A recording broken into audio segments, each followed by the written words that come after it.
Hi friends, ఇక్కడైతే మేము ఈరోజు వచ్చేసి క్యారెట్ హల్వా చేస్తున్నాం. చాలా రోజుల తర్వాత మా అన్నయ్య అడిగిండు, అందుకని చెప్పేసి ఈరోజు మేము క్యారెట్ హల్వా చేస్తున్నాం. ఫస్ట్ అయితే అమ్మ హోమ్ మేడ్ నెయ్యి వేసింది, అది మా పిన్ని పంపించింది నాకు. అందులో డ్రై ఫ్రూట్స్ వేసేసి కొంచెం వేయించుకొని పక్కన పెట్టుకుంటుంది. లాస్ట్కి అయితే కొంచెం నెయ్యి అట్లనే ఉంచుకుంటున్నాం మేమైతే, ఎందుకంటే తురుముకున్న క్యారెట్ మొత్తం అందులో పచ్చివాసన పోయే వరకు కొంచెంసేపు ఇట్లా వేయించుకోవాలన్నమాట. అందుకోసమని ఉంచేసినాం.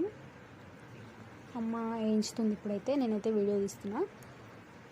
పక్కన అట్లనే కాచి చల్లార్చిన పాలు పెట్టుకొని అవి అందులో వేసుకొని కొద్దిసేపు అట్లా మగ్గని అలా పాలల్లో.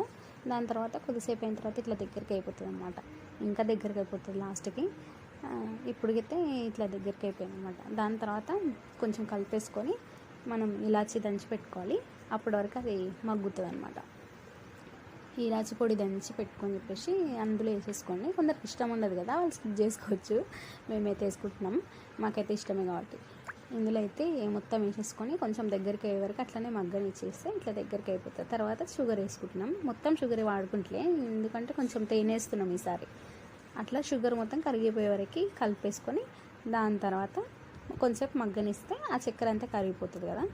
మళ్ళీ దాని తర్వాత అందులో తేనె అయితే యాడ్ చేస్తున్నాము. తేనె యాడ్ చేసిన తర్వాత కొంచెం మళ్ళీ కలిపి కొద్దిసేపు మళ్ళీ అట్లనే దగ్గరికి అయ్యే వరకు పెట్టుకొని లాస్ట్కి డ్రై ఫ్రూట్స్ వేసుకొని తినేసేయడమే. నచ్చితే లైక్ చేయండి, సబ్స్క్రైబ్ చేయండి. Thank you, bye.